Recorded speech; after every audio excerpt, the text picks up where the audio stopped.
noite de muita mais luz, de aprendizado para todos nós. Então nós convidamos com muito carinho, mais uma vez, o nosso irmão Paulo Meireles, trabalhador, estudioso da doutrina espírita, né? Ele é trabalhador do Centro Espírita da Fraternidade e de muitas outras casas, né, Paulo? Já está na andança aí do movimento e sempre presente aqui junto com nós. E é um grande prazer, um grande carinho tê-lo aqui, ter também todos os irmãos mais uma vez juntos com a gente, possamos aproveitar todos os ensinamentos e tudo de bom que o Paulo sempre traz para nós. Seja muito bem-vindo mais uma vez. Boa noite. Boa noite. Eu agradeço mais uma vez pela oportunidade de estar aqui. Sempre motivo para mim, particularmente, muita alegria. Eu gosto muito de vir aqui, já manifestei isso várias vezes, me sinto muito bem, é um lugar muito legal aqui. E espero que nós consigamos refletir um pouquinho sobre o conteúdo do assunto para nós abordarmos, né? Esse tema, a lei de justiça, é algo muito interessante porque, como sempre, o Espiritismo nos traz uma série de esclarecimentos em relação a esse tema, principalmente quando nós estudamos o assunto sob a ótica do cristianismo, né? Como é que Jesus abordou esse tema e como era a vida das pessoas na época de Jesus, no entendimento que se tinha sobre a lei de justiça. Só para começar, essa figura é uma figura bastante conhecida, né? Todos já devem ter visto essa figura em algum lugar, principalmente nos tribunais, não que as pessoas tenham nos tribunais, aqui é uma imagem, né, bem conhecida de uma figura, uma deusa grega, né, que também fazia parte também da mitologia romana, onde ela traz os olhos vendados, mostrando que a justiça é cega, ou seja, ela não pode ser tendenciosa, que esse prato com duas balanças, mostrando que ela tem que ter o equilíbrio entre a obrigação, né, a obrigação das pessoas, o dever das pessoas e os seus direitos. Então, a balança sempre tem que tender para o equilíbrio entre os direitos e os deveres do cidadão. Uma espada, né, mostrando que em alguns momentos a justiça tem que ser um pouco mais dura, mas sempre a espada, se você reparar, ela está voltada para baixo. Então, um simbolismo também, que a justiça não é necessária ser praticada com violência. A espada não está apontando para cima, está mostrando que é necessário, em alguns momentos, a justiça agir com certo rigor, mas não com violência. Tem uma série de outras coisas que podemos ficar um bom tempo conversando, mas esse conceito de justiça, né, de que ela é igualitária, que ela tem que colocar na balança os deveres e os direitos do cidadão, que mesmo nos momentos em que ela precisa ir com firmeza, não há necessidade da violência, isso é muito interessante e me chama bastante atenção. Esse tema da lei de justiça, Kardec estuda no Livro dos Espíritos, quando ele estuda as leis de Deus, né? Então, ele estuda as leis morais, e a 10ª lei aqui é a lei de justiça, amor e caridade. Então, quem tiver interesse em aprofundar, daqui a 30, 40 minutos que nós vamos falar, mas é muito legal, muito interessante pegar o Livro dos Espíritos e dar uma lida e estudar, né? Você fala as obras básicas, assim como também a Bíblia, o Novo Testamento, sendo mais restrito para falar sobre Jesus, né? Muitas pessoas assim, o Evangelho segundo o Espiritismo é meu livro de cabeceira, né? Ele dorme e acorda do meu lado. Mas você não pega para... Não é só ler, estudar, né? Ler é uma coisa, estudar é uma leitura aprofundada daquele assunto.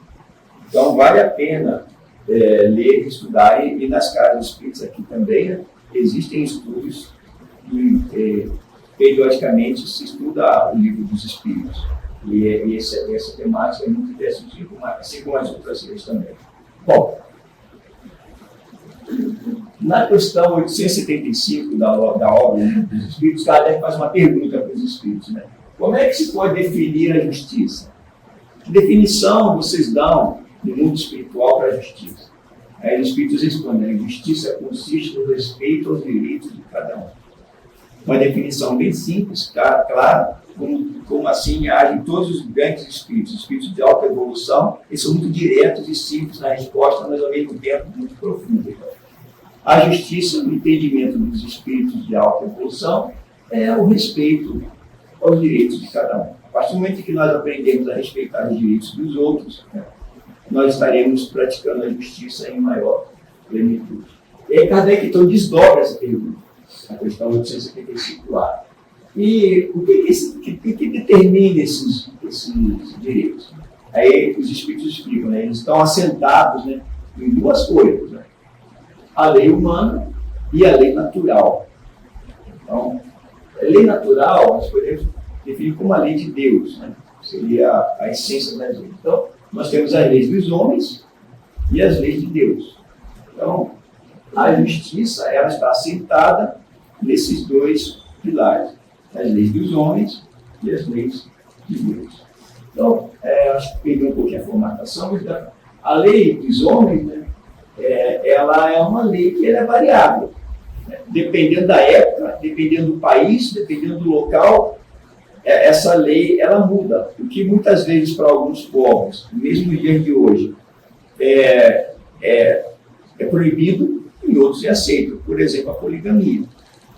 Os países de origem muçulmana, para eles o homem tem o direito de ter quantas mulheres ele conseguir sustentar.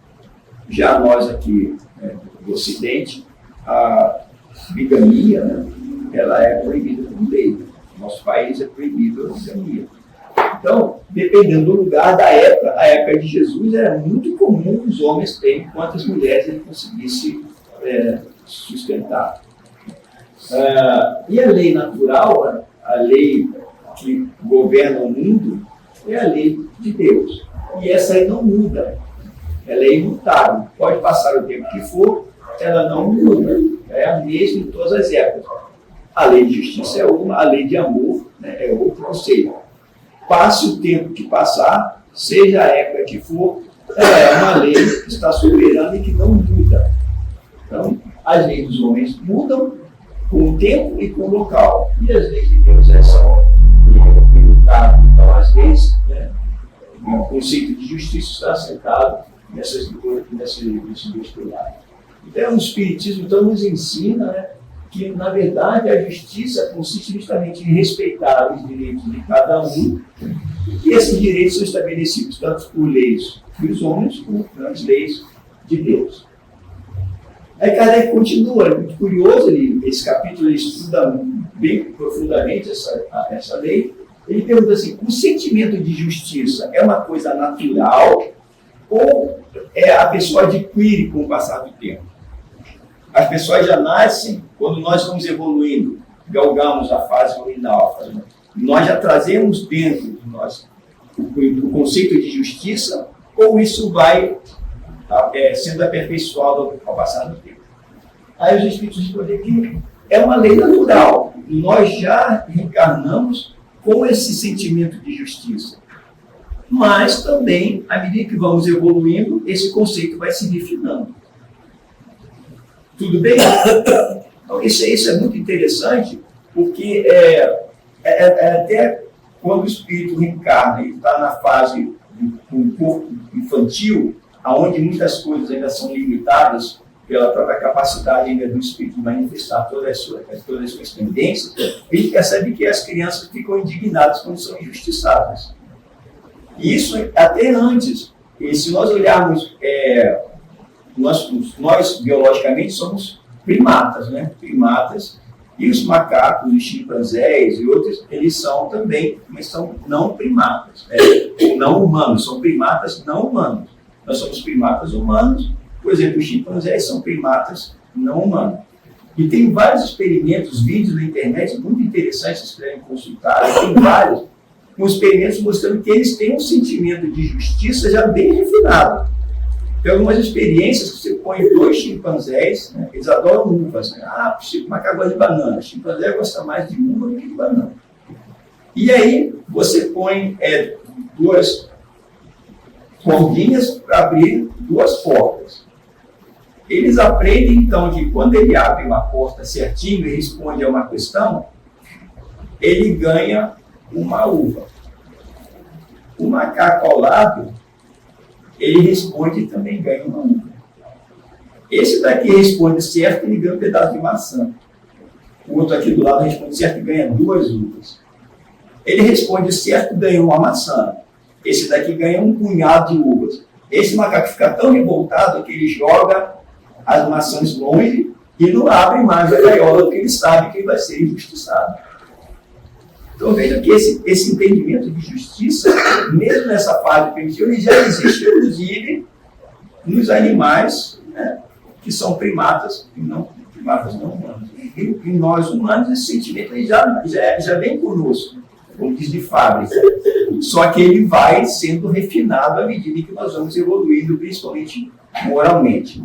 A evolução intelectual, via de regra, não é acompanhada por esse sentimento de justiça, né? Podemos ver isso nos armamentos bélicos, né? Armas, bombas, etc. São criaturas que desenvolvem muito inteligentes, mas com esse conceito aí de justiça meio, né, complicado. Então, na verdade, todos nós já nascemos com esse entendimento, mas ele vai se refinando à medida que nós vamos evoluindo. Eu fiz um gráfico bem simples mostrando, então, ó, aqui no início, né, as nossas primeiras reencarnações nos seres humanos, né, nós reencarnamos simples e ignorantes. Simples na forma e ignorantes no conhecimento. Né? Basicamente, ainda movidos pelo instinto. E vamos evoluindo, principalmente moralmente. À medida que nós vamos evoluindo moralmente, então, esse nosso sentimento primitivo ele vai se refinando, o instinto vai sendo substituído por sentimentos mais nobres, até o momento que nós nos tornamos espíritos puros, aonde então os sentimentos nobres, como a justiça, a misericórdia, etc., vão fazendo parte constante da nossa vida. Então, nesse processo aqui, ó, nós vamos deixando o instinto e vamos sofisticando ou aperfeiçoando os sentimentos, principalmente os sentimentos nobres, né? E aí, então, a justiça ela vai acompanhando a evolução moral da criatura. Foi isso que os Espíritos vão explicar.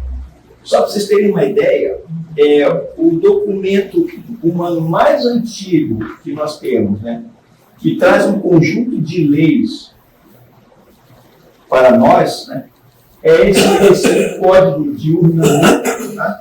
Ur é a cidade e Nammu o rei. Então, esse é o documento mais antigo, mais ou menos aí 2.100, 2.050 anos antes de Cristo. Né? Então, essas leis elas foram escritas por esse rei, o rei Nammu. Tá? O entendimento que esse rei tinha era de que tinham que existir padrões de comportamento que regulassem a vida entre as pessoas. Então, ele imaginava que precisavam ter algumas normas de conduta para que as pessoas que viviam na cidade de Ur tivessem um mínimo de civilidade. Isso aí, perto aí de 2100 a.C. E o que se encontra aí em museus, né, são esses pedacinhos aqui de argila, com escrita cuneiforme, falando de quais seriam, então, esse código primitivo de leis que regulavam o convívio dessas pessoas. Então, isso aqui a informação física, né, mais antiga que nós temos sobre um código de leis que trouxesse um pouco de justiça entre as pessoas. Então, mais adiante, aí já mais ou menos por volta de 1700 a.C., esse aqui já é bastante conhecido, não sei se vocês já viram, isso às vezes em palestras é bem abordado, é o tal do Código de Hammurabi. Tá? Esse aqui é interessante, essa estrutura ela é feita com uma rocha negra que mede quase 2,5 metros de altura e essa base aqui de baixo é quase 1,90 m. Então, é uma estrutura grande, né? Onde ali estão escritas 272 leis. Né? Essas leis foram ditadas, né, pelo rei chamado Hammurabi. Então, esse é o código de justiça mais antigo que nós temos com detalhes. O outro que nós vimos eram fragmentos. Isso aqui, então, as 272 leis são escritas aqui, né? Escritas uniforme, impressas aqui, tá? Isso foi, esse rei, né?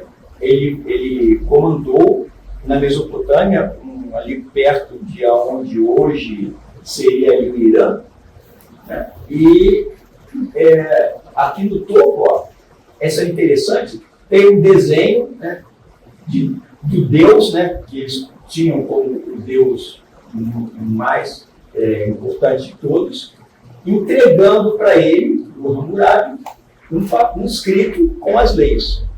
E isso é interessante porque aqui começou algo dizendo assim, olha, eu sou o rei e recebi de Deus leis para vocês obedecerem.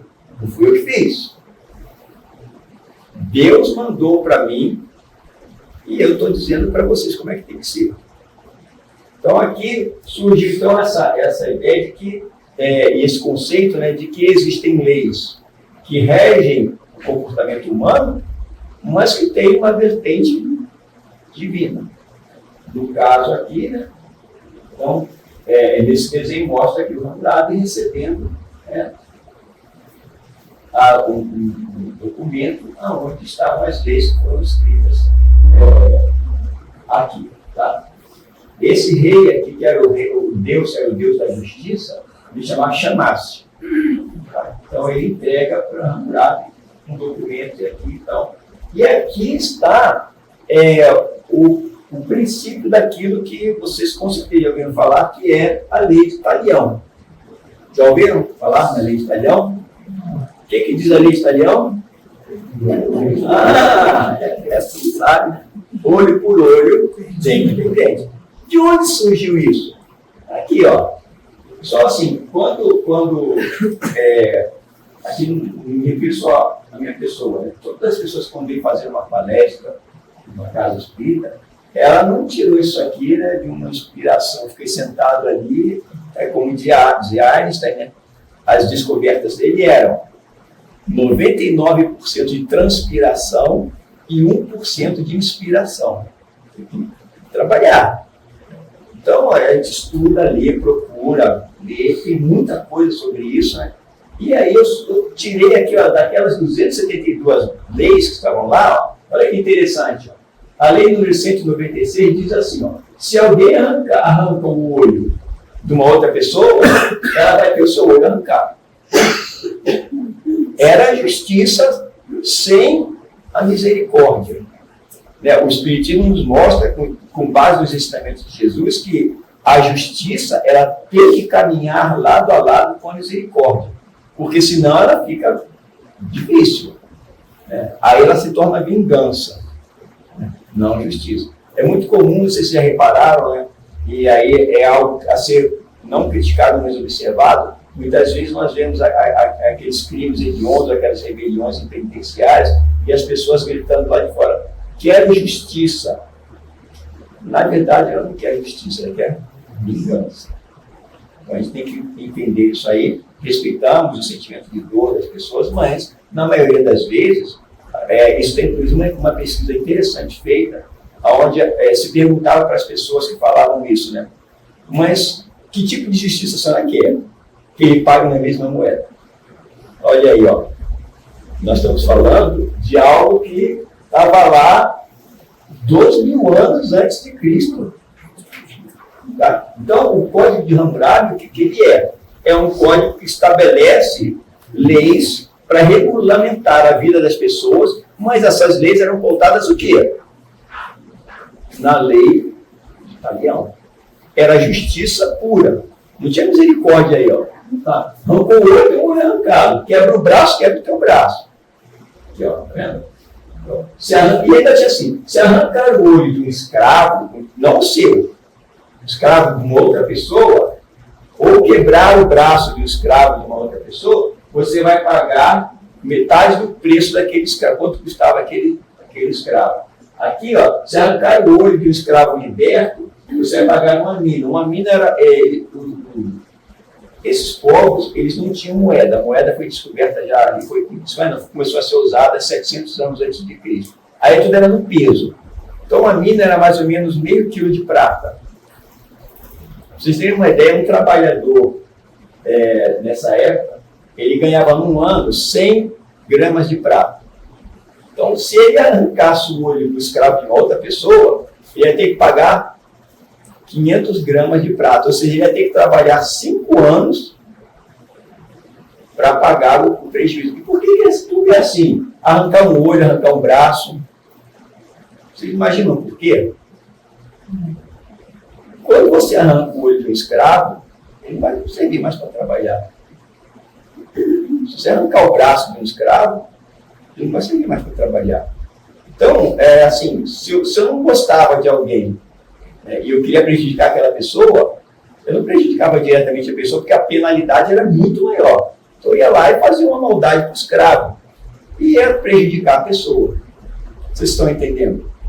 Então não era... você prejudicava aqui para atrapalhar o outro. E aí as leis eram assim, ó, então vamos regulamentar isso aí. Ó, se você quebrar o braço do meu escravo, vai quebrar o seu. Se você arrancar o olho de um escravo que foi liberto, você mereceu aquilo, entre aspas, né? Você vai ter que pagar meio quilo de prata. Eu disse, nossa, esse negócio aí tá difícil, né? Então, era uma forma de se tentar controlar isso aí pela lei, né, de talião. As pessoas acham que talião era uma pessoa. Não era uma pessoa. Talião é uma palavra. Nessa época aqui, tá, não se falava italiano, né? Era a lei do Hammurabi. Essa palavra talião começou a surgir já perto da época de Jesus. Que o italiano é uma palavra em latim, né? E os romanos falavam latim. Então, talião é uma palavra que significa igual. Então, lei de talião é o quê? É a lei do igual. Fez pagando a mesma moeda. Talião não era uma pessoa, era uma palavra em latim que significava igual, ou da mesma forma. Então, tá aqui, ó. Isso aqui estava no Código de Hammurabi. Veja que interessante, ó. Né? Quase 2000 anos antes de Cristo, estava escrito aqui assim.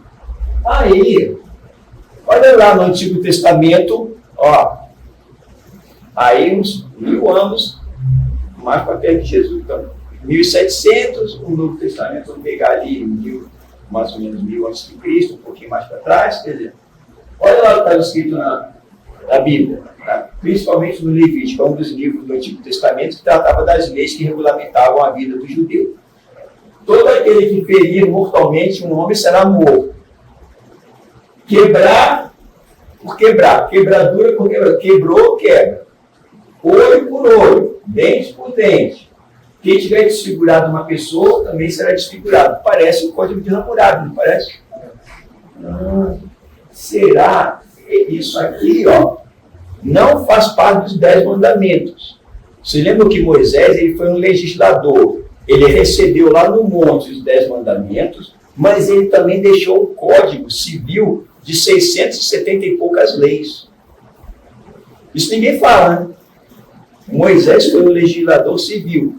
E grande parte das leis, dessas 60 e 70 e poucas, elas tinham como base a pena de talião. Por que será que Moisés fez isso também? Porque o povo naquela época tinha evoluído com muito pouco. Ele caminhou pelo deserto com um povo que ainda adorava deuses, que ainda era muito violento. Então ele começou a criar umas leis também muito duras, as leis civis, porque os 10 mandamentos, em momento algum, diz isso aqui. Né? Os 10 mandamentos tem lá, 9 deles dizem assim, ó, o que você não pode fazer, e um que você pode. O que você pode amar a Deus acima de todas as coisas e tal, né? E os outros 9 não faz isso, não faz isso, não faz isso, não faz isso. Então, esses são os 10 mandamentos. Esse Moisés recebeu. E outros, que é a lei, né? Está lá no Levítico, são 200, 600 e poucas leis. Ele escreveu. Está lá, parece que ele sabia um pouquinho do Código de Hammurabi, né? Que está muito parecido, né, com isso. Bom, aí, esse Código de Manu é um outro, vejam, é um outro povo. Agora nós estamos indo lá para a Índia. Ó. Muitas pessoas dizem, mas a filosofia hindu, ela é muito legal. Vamos ver rapidinho que, independente dos povos que os espíritos falaram lá, esse negócio não é bem assim.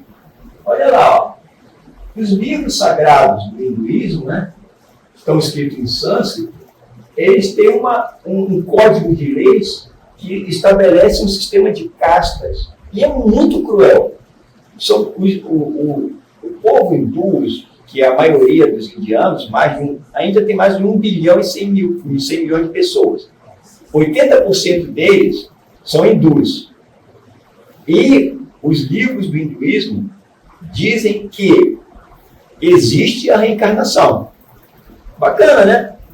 Não é isso? Eles acreditam na reencarnação.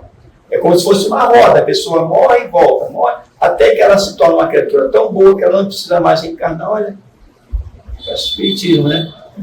Mas só para aí. Quando você vai olhar o código de leis que tem lá, um deles é assim, ó, você nasce e você não tem o direito de procurar melhorar de vida. Você não tem esse direito. E eles dão um nome para isso. Acho que vocês já ouviram falar. É uma palavrinha chamada karma. E aí tem que tomar cuidado, que muitos espíritas dizem a lei de causa e efeito como lei de karma. Não tem nada a ver. Karma é uma palavra em sânscrito que diz mais ou menos assim, algo que não pode ser mudado. Isso é contra a lei do progresso. Quer dizer que aí eles dividem as castas em 4. Aqueles que vivem na nobreza e as outras 3 que têm que servir aos que estão na nobreza. Sendo que nenhuma dessas 3 você tem direito de progredir para avançar de uma para outra. Seu karma é ficar do jeito que você nasceu. Vocês acham isso justo? Mas é tão bonito o hinduísmo, né? Eu também acho. Você vai reencarnando até se tornar uma pessoa boa. Mas como é que você vai se tornar uma pessoa boa se você não consegue progredir? E o pior, né? Tem uma quinta que não é casta, né? São os renegados, que Gandhi usava aquela roupa branca que era desse grupo. Gandhi era tão indignado com isso que ele usava a roupa desses aí que eram os renegados, que era a pior, eles não eram nem considerados seres humanos. Pra vocês terem uma ideia. Eles eram a escória da sociedade. E ainda hoje existe esse grupo social na Índia. Procure na internet, vocês vão ver vídeos. Eles são, o trabalho que essas pessoas fazem é limpar a fossa, esgoto, fezes dos outros, comer lixo que os outros jogam fora. E eles não têm o direito de tentar melhorar de vida. Por quê? Porque isso é o seu karma. Vai reencarnar na Índia, nesse grupo você vê o que é bom. Tem um vídeo, eu assisti há um tempo atrás, mostra, e é interessante, né, a Índia. Um país que manda satélite para fora, tem uma tecnologia avançadíssima, e uma grande parte da população morre de cólera. Tem gente que nasce e morre sem nunca ter tido uma casa. Os ônibus lá, quando chega à noite, o motorista abre a porta do ônibus e vai dormir. E de noite, o que acontece? Os moradores de rua vão dormir dentro do ônibus. Tem pessoas que nascem e morrem sem nunca ter morado numa casa. Então, esse vídeo mostra uma fossa cheia de fezes boiando. Daqui a pouco sai, emerge daquilo ali uma pessoa com fezes na cabeça, com aquela roupa branca. Sabe o que ele é? Ele é um limpador de fossa. E ele vem mergulhado no espelho. Isso por quê? Porque existe um código moral instituído que diz que você reencarna até se tornar uma pessoa boa. Mas, ao mesmo tempo, na casta que você nasce, você não tem nem como pensar em fazer alguma coisa para melhorar. Porque aquilo é o seu karma. Então, vou ensinar a karma bonitinho, né? Bonitinho. Vai reencarnar lá para você ver. Então, por isso o Espírito nos convida a estudar. Espírita, amai-vos e instruí-vos. Tem que estudar para começar a entender as coisas. Então, e isso os Espíritos disseram lá naquela pergunta, que o entendimento de justiça, ele muda de um povo para o outro e de uma época para outra. Está aí a prova. Em pleno século XXI, ainda países em que a mulher é tratada como um objeto, vale menos que uma ovelha, né, que o homem tem o direito de matá-la se ele quiser, países onde a pessoa nasce numa situação e ela não tem o direito de procurar melhorar. Por isso os Espíritos dizem que a Terra é um planeta de provas e expiações. Vejam aqui, olha, nesse código de Manu, que é o código que nós vimos lá, bem antigo, né, que é o que regulamenta a sociedade hindu, olha o que diz em relação à mulher. Ó. Uma mulher está sob a guarda de seu pai durante a infância. Depois, quando casa, sob a guarda de seu marido. Quando ela tem filhos, passa a ser propriedade dos seus filhos. Ela não deve jamais conduzir-se à sua vontade. Que maravilha, né? Ela não é dona de si. Quando jovem, ela é propriedade do pai. Quando casa, do marido. Se for viúva, dos filhos. E ela não tem o direito de conduzir a sua vontade.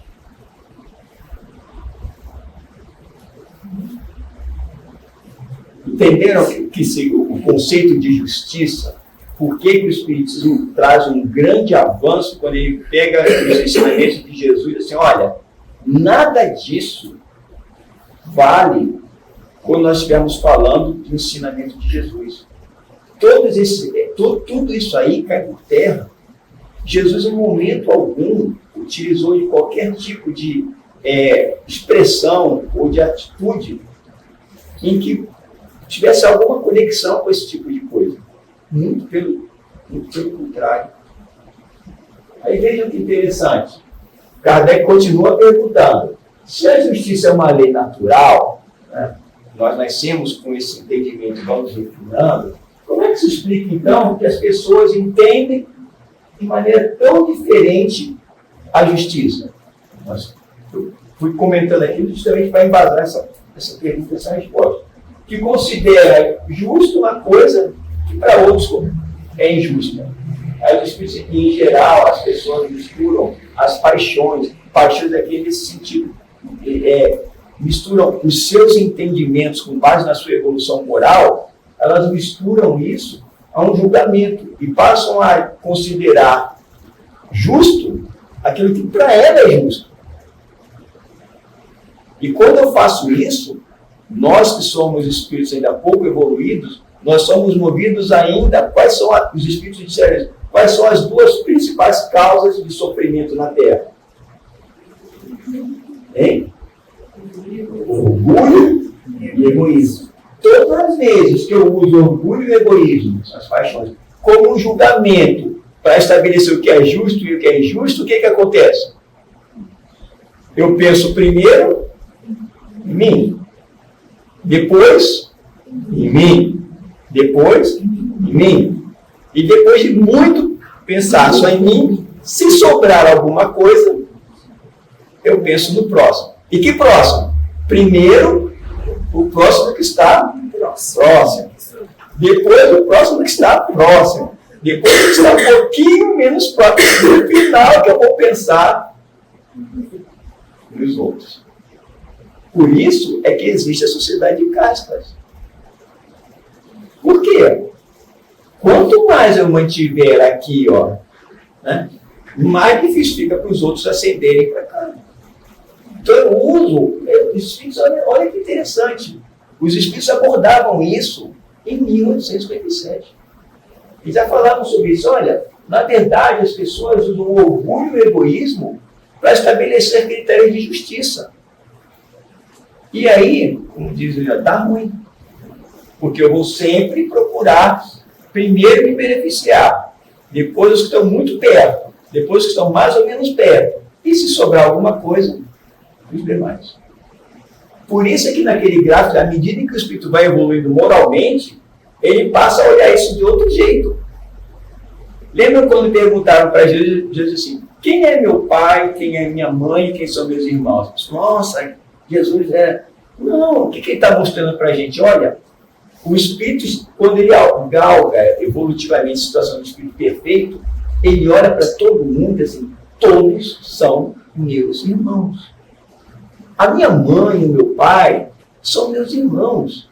Por quê? Porque todos nós somos filhos de Deus. Jesus não estava negando a família dele, estava mostrando para a gente que quando o Espírito alcança uma situação evolutiva dessa natureza, o entendimento dele de família é a família universal, a família dos filhos de Deus.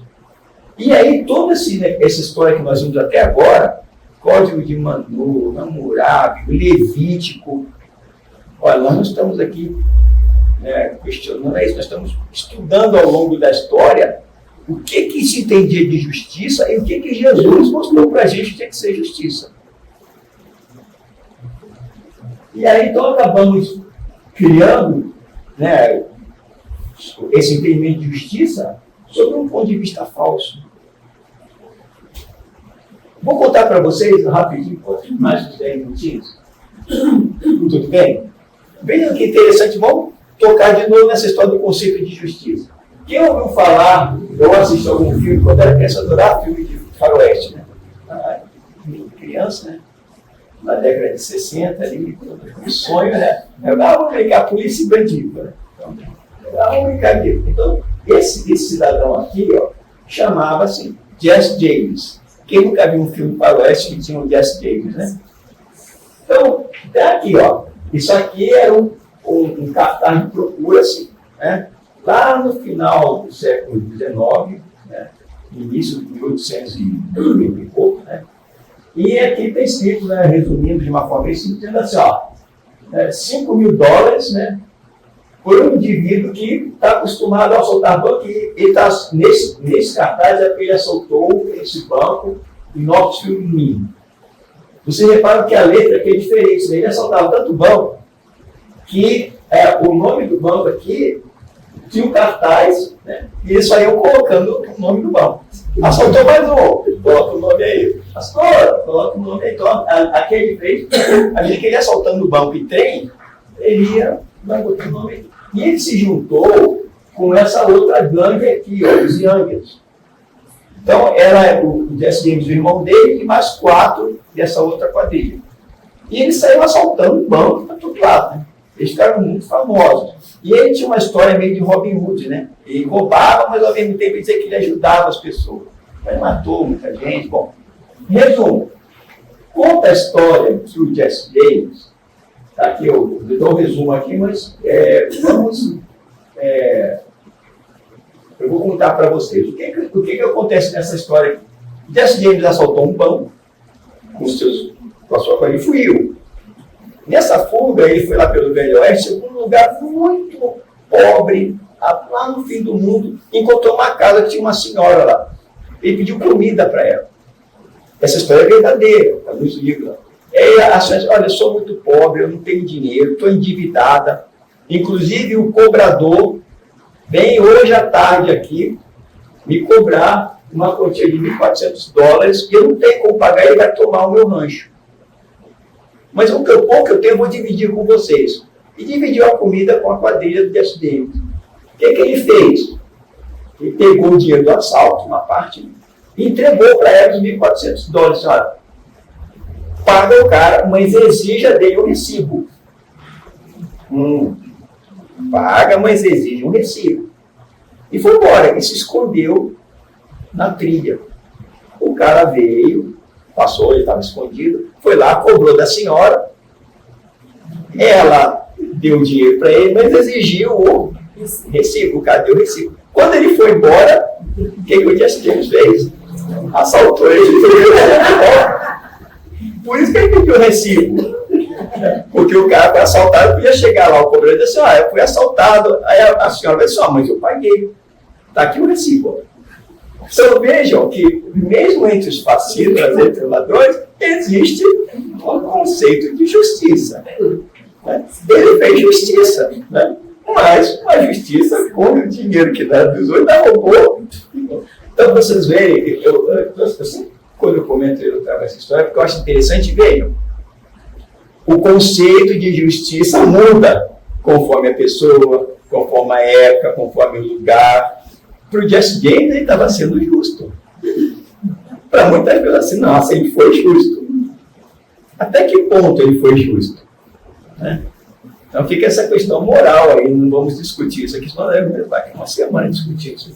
Mas para vocês entenderem como é que funciona. Bom, no final da nossa conversa, até agora, estamos entendendo? Ó, justiça, né? O conceito de justiça, ele muda conforme a época, conforme o lugar, conforme a pessoa. Lá no início, né, 2000 anos antes de Cristo, já existiam alguns primórdios do que era justiça, mas era a lei de Italião, foi Jesus veio e já trouxe um entendimento mais profundo e tal. Bom, então, na verdade, que essa variedade de entendimento de justiça na Terra é muito vasta. Tá? Esse entendimento de justiça dos direitos da criatura está ligado, então, à evolução moral da pessoa e daquele grupo social que a pessoa está vivendo. Com a evolução moral do indivíduo, esse sentimento de justiça vai se aperfeiçoando, vai ficando mais profundo.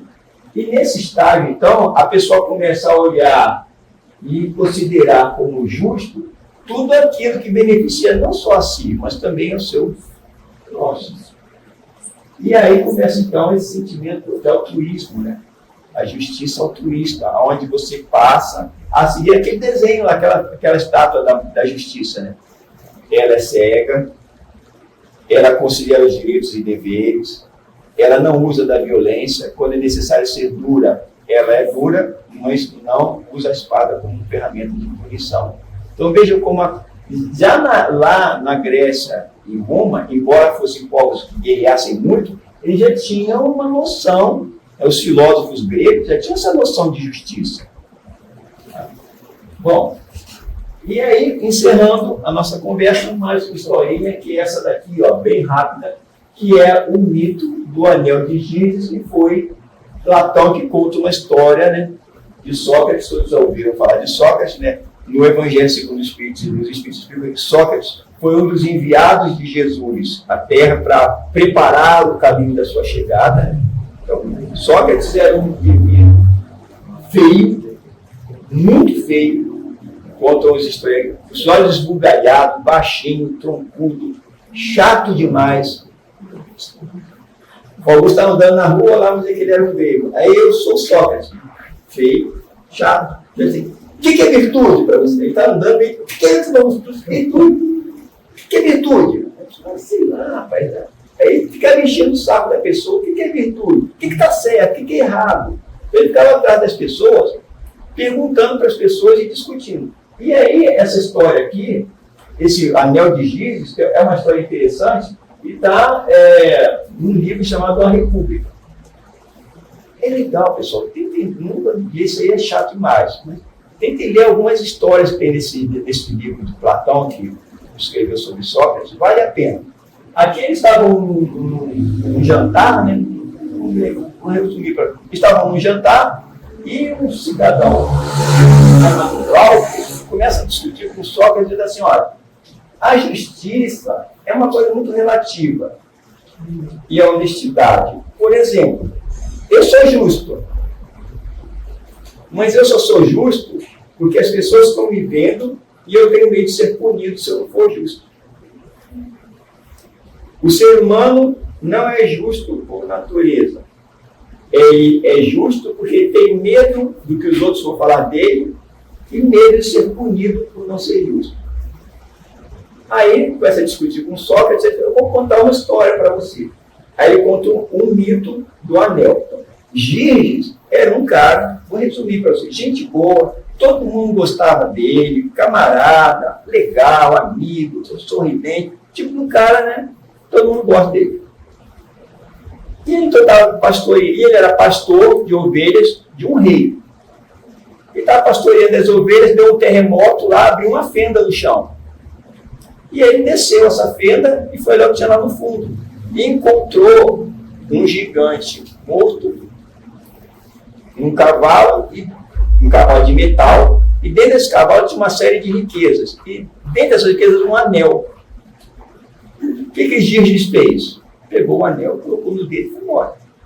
E continuou trabalhando como pastor de ovelhas, de cabras.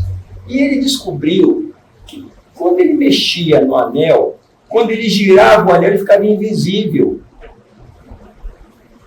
Entenderam? Ele era pastor e quando ele, sem querer, girou o anel, ele viu que as pessoas não enxergavam mais ele. Aí o que Girges fez? Teve uma reunião, todo ano os pastores iam conversar com o rei para prestar contas de como eles pastorearam as ovelhas. Girges, antes de ir lá, ele girou o anel, entrou no castelo, seduziu a rainha e combinou com ela de fazer o quê? Matar o rei. Virou o anel de volta, ficou visível, foi lá, tal. Virou o anel de novo, ficou visível, matou o rei. Casou-se com a rainha e tornou-se um dos indivíduos mais cruéis que existiam naquela época. Matar todo mundo, roubar, fazer a crueldade. Ou seja, resumo da história. Por que Girges era um cara legal, bacana, honesto, probo, etc? Porque ele tinha medo de ser punido pelo rei. Quando ele descobriu um recurso em que ele ficava invisível, o que ele fez? Ele mostrou quem era o Girges de verdade. Entenderam ou não? Aí, muitos filósofos trazem isso para os dias de hoje, dizendo assim, muitas pessoas são honestas, probas, justas e gente boa, porque elas têm medo de mostrar-se como são de verdade, serem criticadas pelos outros e serem punidas pela justiça. Não vamos entrar aqui no mérito da questão, fica para cada um refletir sobre esse assunto. Essa história de ser justo ou injusto, dependendo da situação, ela realmente, se nós pararmos para olhar, faz parte do nosso cotidiano. Quantas pessoas aqui, as pessoas dizem, a síndrome do pequeno poder. Dê um poder para uma pessoa e você verá como ela age. Então, isso vem lá da época dos filósofos na Grécia já falavam sobre isso. E aí, encerrando nossa conversa, veja lá que Kardec então pergunta relacionada a tudo isso. Fora do direito da lei humana, qual a base da justiça da lei natural, aquela lei lá de Deus? Aí, vai lá. O que Jesus falou sobre isso? Queira cada um para os outros o que queria para si mesmo. Só faça ao seu semelhante aquilo que você gostaria que fizesse. Isso foi Jesus que falou, tá lá. No coração do homem, Deus imprimiu a verdadeira justiça, foi o que os Espíritos falavam lá no início, fazendo que cada um deseje ser respeitado os seus direitos. Na incerteza de como se deve agir com seu semelhante, em dada circunstância, trate o homem de saber como ele gostaria que fizessem com ele, na mesma circunstância. Eu sei, se você vai fazer alguma coisa em relação a uma pessoa, e você está em dúvida se aquilo está certo ou errado, pergunte a si mesmo, se ele estivesse fazendo isso comigo, eu ia gostar? Se eu gostasse, pode fazer o que está certo. Se eu não gostasse, não faz o que é errado. Entenderam? Viram? Jesus deu assim, ó, você quer saber a receita de bolo para você ser justo? Tudo que você fizer para o seu semelhante, antes pense. Se isso estivesse sendo feito comigo, eu ia gostar? Sim, então faça. Não, não faça. Olha que coisa simples.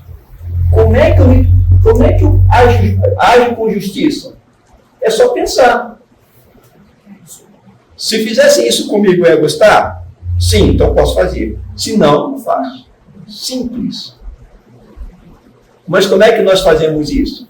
Na maioria das vezes não fazemos. Por quê? Por causa daquelas duas palavras. Orgulho e egoísmo. E eu me colocar igual ao Eduardo, Augusto? Nunca. Eu vou querer para ele as mesmas coisas que eu quero para mim? Não, primeiro eu. Nada disso. Aí eu não estou perguntando, né? Será que eu gostaria? Então, era isso, pessoal. Encerrando, ó. Qual seria, então, o caráter de um homem que realmente pratica a justiça? O verdadeiro justo, a exemplo de Jesus. Então, olha aí o que os Espíritos estão falando. Quem é a expressão máxima da justiça que passou na Terra? Jesus. O que é que essa pessoa faria? Praticaria o amor ao próximo e a caridade na sua máxima expressão. Então, olha isso, pessoal. Quer ser justo? Siga Jesus. Foi isso que ele falou? Quem quiser vir após mim, negue-se a si mesmo, pegue a sua cruz e siga. Era isso. Agora eu faço uma hora, desculpa, eu tinha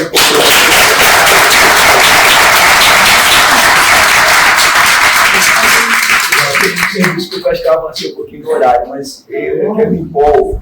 Assim, eu tentei mostrar para vocês viram, ó, como é que era esse conceito de justiça lá 2.000 anos antes de Cristo, como é que isso foi vindo e parece que não mudou muito. Por que não mudou muito? Porque nossa evolução moral ela é muito lenta, mas muito lenta mesmo. Nós continuamos ainda usando o anel de Gide, usando lá o código de Hammurabi. Quero justiça. Não, você quer vingança. O cristão, o conceito de justiça do cristão é diferente. Então, pessoal, ela trouxe para a nossa reflexão. Tá? Por isso que eu falei várias vezes, não vamos entrar na discussão, cada um vai chegar em casa e vai pensar nisso aí. Mas é para pensar.